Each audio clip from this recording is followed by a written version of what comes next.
Assalamualaikum warahmatullahi wabarakatuh. Ini puasa, jadi pertanyaannya harus yang soft, yang menyejukkan.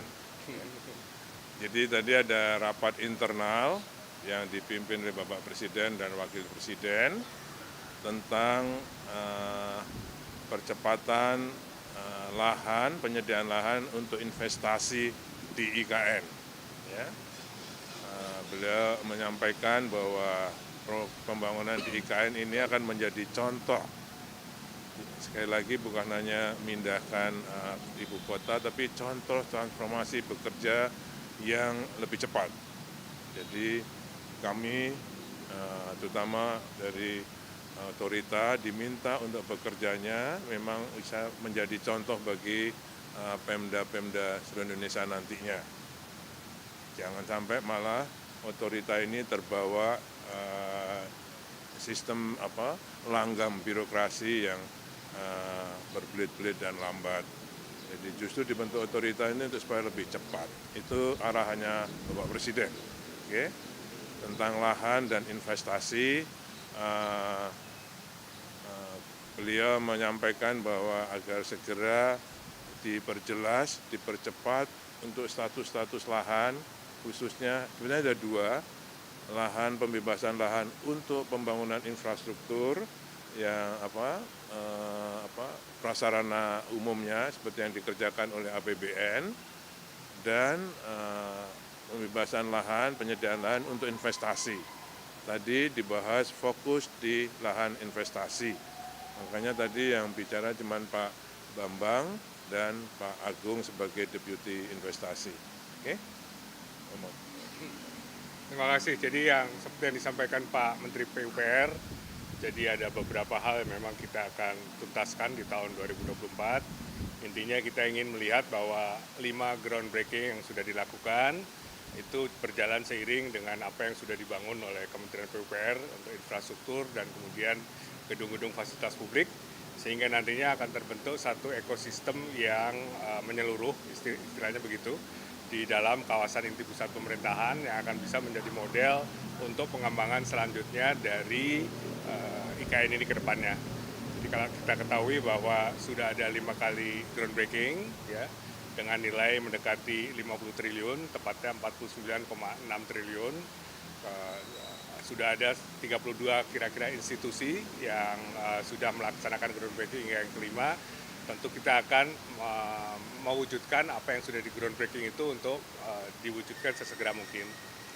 Nah itu tadi yang kita juga lihat bahwa investasi ini perlu sesegera mungkin kita realisasikan di lapangan ya, sehingga ekosistem tadi terbentuk. Jadi di samping istana, kemudian kantor-kantor menteri, infrastruktur yang dibangun oleh Kementerian PUPR dan sebagainya, tentu akan ada juga fasilitas-fasilitas untuk publik, sehingga kota itu bisa nantinya menjadi kota yang memang layak huni dan dicintai ya, livable dan lovable. Saya kira itu tadi intinya Bapak ya. Ada dua hal yang diarahkan oleh Bapak Presiden, khususnya untuk kesiapan lahan untuk investasi, dan percepatan investasi.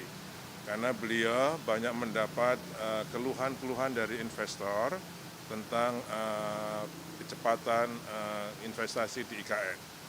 Arahannya beliau ada dua.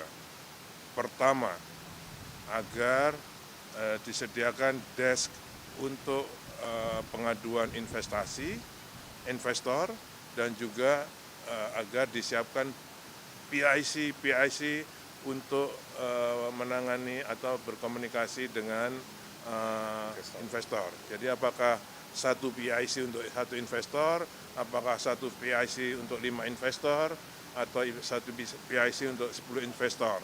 Sehingga investor itu bisa komunikasi intens dengan pejabat IKN itu yang namanya PIC itu.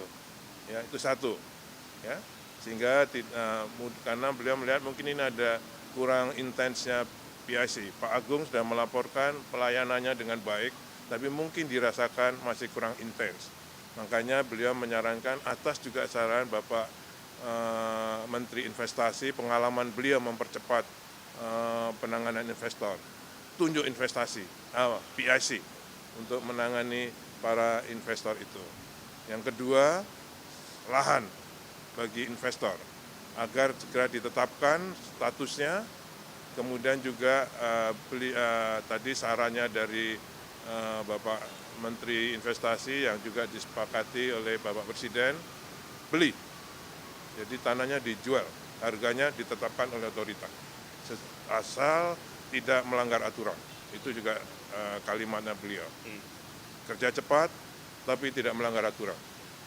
Ya, dua hal itu ya tadi yang diarahkan oleh beliau, dan beliau akan monitor ini ke depannya.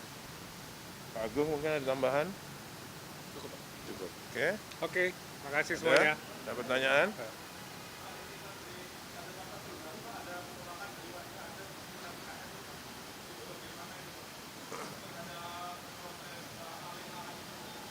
Saya kira kita prinsipnya semuanya harus lebih baik ya, penduduk yang di sana lebih baik. Jadi komunikasi intens sedang berjalan di lapangan. Iya, betul. Jadi kita ada forum-forum yang melibatkan masyarakat di sekitar segitu, tokoh-tokoh masyarakat, kemudian juga para mereka investor yang baru masuk ke situ, itu juga kita juga ada forumnya.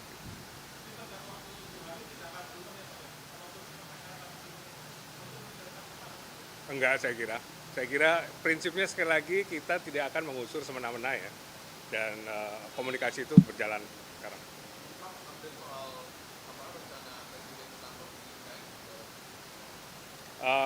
Belum ada arahan terakhir dari beliau, tapi kalau kita lihat pada waktu kita di glamping terakhir, beliau akan pindah kalau airport dan tolnya sudah beroperasi.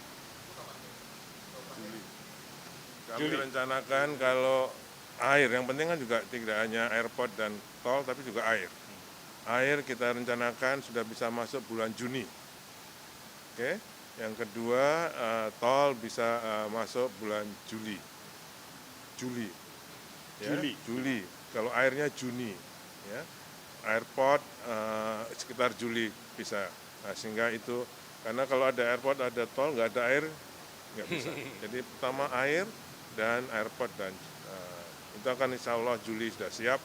Makanya nanti 17 Agustusan insya Allah bisa dilakukan di sana dan beliau akan berkantor di sana.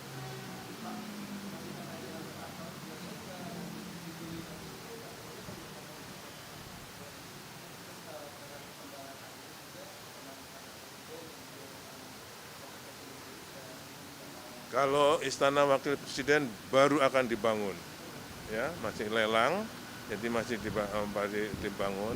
Kalau kantor Presiden, Istana Presiden, insya Allah sudah siap pada bulan Juli itu. Desainnya berubah. Oke.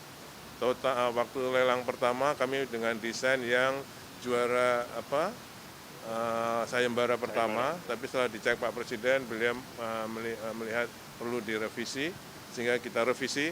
Nah itu nanti kita nggak tahu lelang ulang atau enggak itu, tapi baru akan dimulai. Ini tahun ini. Saya belum informasi pastinya, mudah-mudahan ya bangsa Juni Juli baru. Ya, saya kira setahun. Ya. Kemarin kan ada pemberitaan soal Stanford University akan membangun kampus di IKN, Pak. Tapi dalam MOU yang disepakati di Stanford sendiri disebutkan hanya akan membuat research center, Pak. Mungkin ada penjelasan mengenai ini, Pak. Jadi Stanford itu sudah berproses cukup lama. Dari September pada waktu dekannya datang ke kita, mereka memberikan satu letter of intent, ingin membangun ya. Kemudian ditindaklanjuti pada waktu kunjungan Presiden ke kampus Stanford University. Intinya adalah memang kita ingin membangun pusat riset dulu. Karena untuk membangun universitas itu kan butuh banyak hal ya. Gitu ya. Jadi kita mulai dengan riset, dan untuk riset ini kita bekerja sama dengan alumni Stanford. Jadi nanti yang insya Allah akan membangun fisik gedungnya itu alumni Stanford. Nah, kemudian nanti knowledge-nya, risetnya segala macam akan dimulai segera setelah gedungnya itu jadi. Dan tidak hanya Stanford yang akan membangun, ada beberapa universitas lain yang akan membangun juga. research center. Jadi kita akan fokus kepada research center walaupun ada beberapa universitas yang memang akan membangun universitas. Nanti pada waktunya kita share. Oke, Dan mudah-mudahan terima kasih. Mei nanti kita bisa. Assalamualaikum. Ya, terima kasih semuanya.